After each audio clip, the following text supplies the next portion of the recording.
Snyder Man, friendly neighborhood dealer man. Spins a deal any size. You got good stuff, he will buy. Hey there, here comes the Snyder Man. Here comes the Snyder Man. Here comes the Snyder Man.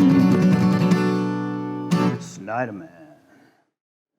Hello, fellow collectors. I'm here with one of my favorite guys ever, the Ming of the Chen from Comic Book Man and Smart. No, you're not on Spotcast. No, you got your own gig going on. Yeah, Shared Universe Podcast Studio. But I'm here with the mighty, as seen on TV, Anthony's comic book art. Listen. 2.5 times I was seen on TV, but Yeah. you did 7 seasons. We did 96 episodes. So big announcement. They're all streaming free on YouTube now. So that's cool. You can go on YouTube, search Comic Book Man Anthony Snyder, and your episodes will come up. How about that? Yeah. Worldwide. Anyone can Well, go I for free really now. enjoyed being part of the whole process. I actually did a favor for Kevin this past few Oh, weeks. how so? Yeah, I appraised his art collection. No way, really? Yeah, with What- Mike. I worked with Mike on that. Wow. What are some of the gems? I know he's got some original like Green Arrow art. He's got some. Yeah, he has the Matt Wagner covers that Yes. he wrote.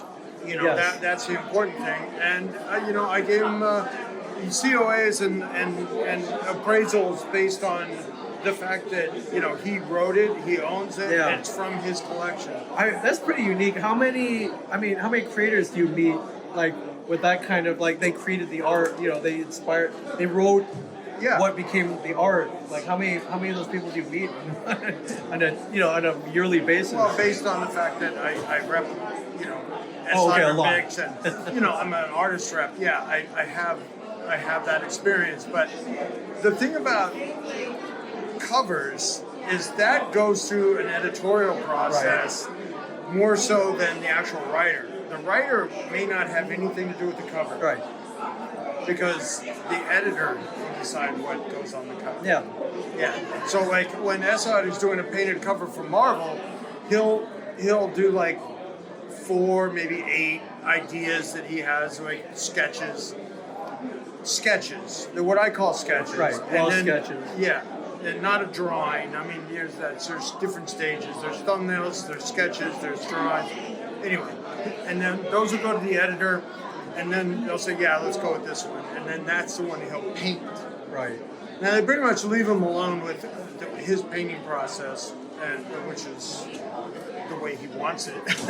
Yeah. So here's so the he real, doesn't crush your head. right. I'm crushing your head. Yeah. Here's the real question. Did you make an offer on any of that artwork that Kevin had? I did. Oh. Okay. Now we leave it at that. It's, Yeah, there's under one wraps. piece that that you really want. God, now I have to guess what it is because I've seen. Well, I don't want to like put it out there. Yeah, no. because I can get. I'm not gonna say it either, but I I'm gonna have haven't to really guess. gotten an answer yet. He's got some good stuff. But you know what I'm talking about? I have an What's the idea. best piece you have? The best piece he has? He's got a lot of Frank Miller stuff.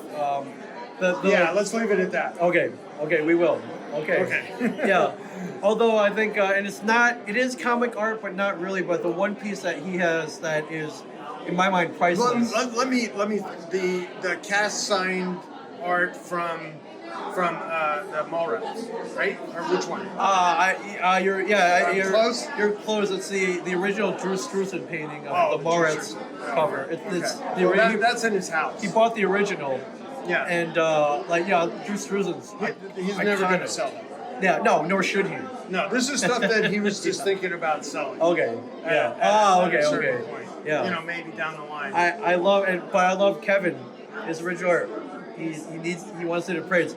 Who does he call? The expert right here, Anthony Snyder, Anthony's comic art.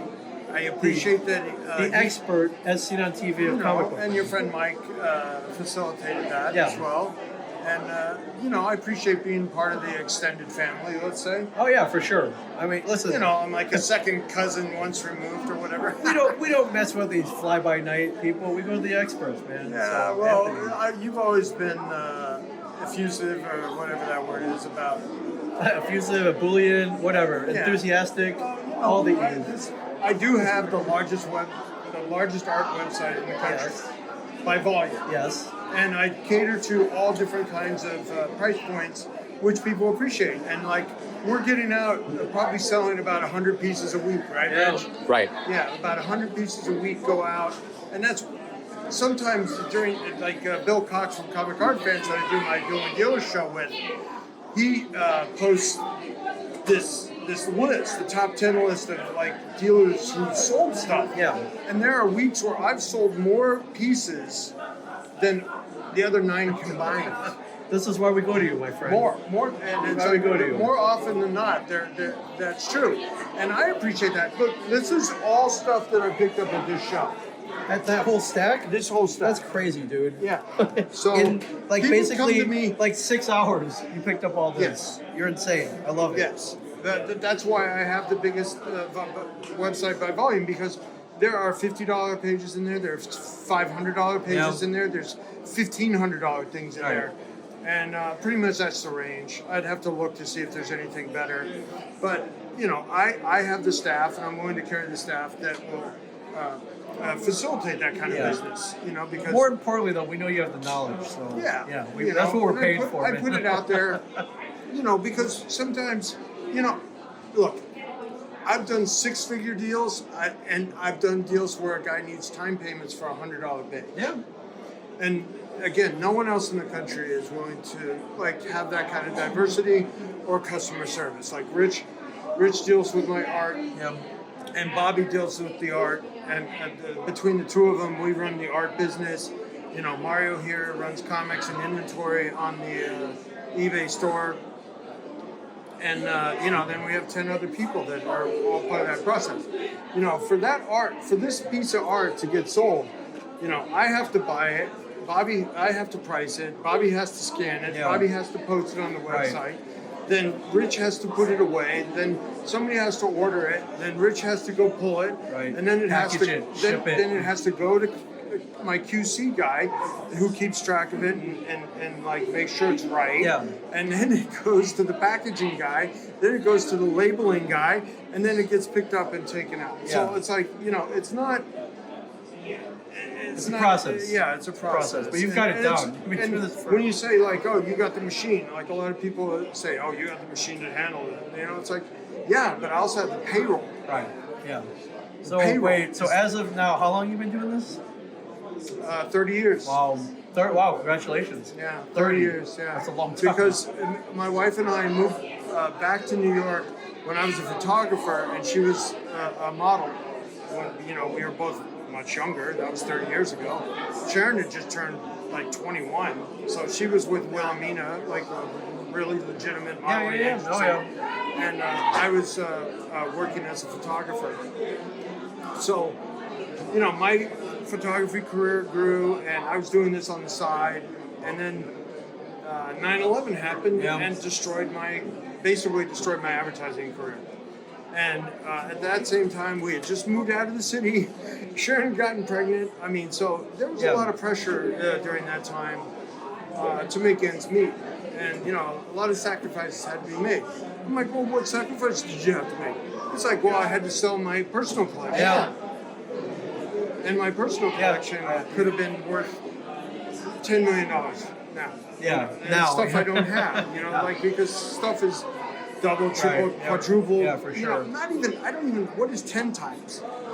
Some things would have been 10 times. I don't know the word for that. Yeah, but, I used to have a whole drawer full of Kirby art. And whoa. when I was paying my bills, no kidding, when I was Sell paying page my here, bills, sell page there. you know, because my photography career, I was doing, you know, jobs for major companies with the major agencies. Yeah. It wasn't like I was just doing headshots. Right. No, I was doing the annual report for Aramark, Right. one of the biggest companies Yeah, around. food catering, sports Yes, stadiums, everything. yes. And they flew me to 10 cities and internationally to cover, you know, London, Brussels, and Cincinnati, all these different places where they had stadium catering. Right. You know, because they had Wembley. Yep. You know, they had Wembley Wembley's Stadium. fits, you know, half a million people. So Yeah, yes. that's a crazy place. And that was a great experience. But when 9/11 happened, like advertising just stopped. Right. So this had to become, I had to grow this business. to support my family, and then to build the business to where it's at today. 300,000 eBay listings, 25,000 art listings, and a streaming show where we're doing about over $1 million of business just on Wednesday nights for 2 hours. Yeah. Okay. In those 2 hours on Wednesday, I've seen it, did over $1 million. I've seen it. So, and but I wheel and deal on that, and I do a lot of, we do the memes and stuff, and my wife is amazing at it. And the real she's face great. of the show. I like her. Well, the thing is that she was a performer. She went to North Carolina School of the Arts as a ballet major, and she really should have gone more for Broadway stuff because she was tall and she was beautiful with a great smile and great projection and all that. But she wanted to be a ballerina. Right. Well, And, she wanted to be a ballerina. And, just in the same. And I was an athlete. And I tried to be an actor, but I didn't have any success at it because it's the only thing that I was really bad at in my life was auditioning. Right. Oh, it sucks. Oh my God. It sucks. I want to do it. I would just make me nervous and I'd be horrible at it. The casting agents would hit on me because I was, hot back then. That's why she married me. Yeah. No, I have a. Yeah. Well, I think all of that led to this, which is what you're really meant to do. Yeah, I guess that. And I feel you're the number one authority and source. You ever thought about tracking down that old Kirby art that you sold? Oh yeah. Someone's got it, right? Yeah, someone's got it, but I mean, don't know what the price is. I can't afford to buy it back. Yeah, that's what I'm I mean, one figuring. example of that is like, I bought the Spidey 59 cover for $11,000, and I outbid everybody in the country. Yeah. This was back in the 90s. And then, I did a deal on it for 6 figures, and I thought, okay, this is good. I need that cash flow. I need the stuff. I need to keep things moving. But now I couldn't buy it back for $500,000. Yeah. Good point. And I don't have point. $500,000 to take out of the operating Right. expenses in the buying account. Right. To just like, okay, I'm not going to turn that money over. All this stuff is available. Yeah. It's going to be available in the next couple of weeks. Right. It's going to be on Deal and Deals. It's going to be on the website. It's going to be on eBay. Check it out, everybody. Yeah. So. Well, I hope somehow you get your old Kirby. I would love to hear. What do you want to? One day that you Okay. got Enough your old about me. Kirby. You talk about me. Okay. Yeah, I talk about you. No. So. No. I always appreciate. I love what you do, man. I love what you do, and I love seeing it shows. And I think that out of all the guys, you kind of get me a little bit. You get like at least halfway. I get you a lot. My friend. Okay, you give me a lot. I totally. I appreciate that for sure. Well, I'll make it. Tell the people about your podcasting. Well, I have a whole studio, and two of them, in fact, in New Jersey. So I built. Are you at the Bellworks? Yeah, I'm at the Bellworks. Bellworks in Homedale and Red Bank. I'm 2 blocks. That's a great building. Wow. It's amazing. Yeah. Now that was actually It was Bell Labs back in the day. Bell Labs back in the day. Yep. Nobel Prize winners came out of there. Yeah. They made multiple. Now it's a mall. Not a mall. No. I wouldn't. Come on, it's kind of a mall. It does have the retail. ground floor has. It does have retail. It does have entertainment. And then the second floor. You're on the second floor. I'm on the first floor.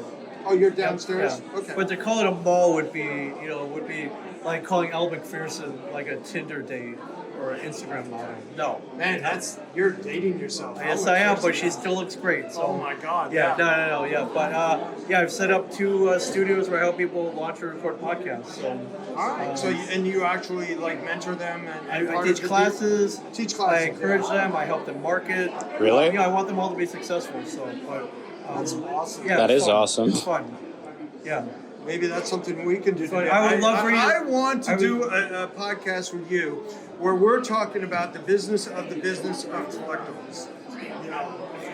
Where we say what's hot, sure. what's not, and what's going on, and how we're going to do There's it. some good stories for sure. So yeah, right. but and I need to stop back up at the warehouse for sure because it's a sight to behold. Well, I appreciate that, and, of course, man. And I look forward to having you. Yeah, So, but I'm Anthony with Anthony's Comic Book, and this is my friendly. Oh yeah, for sure. Oh, friend. Yeah, Friendly. my friend Ming Chen, my Okay, friend, we're comic book friends. man. Okay, we're friends. All right, thanks for tuning in, and we'll see you in the chat.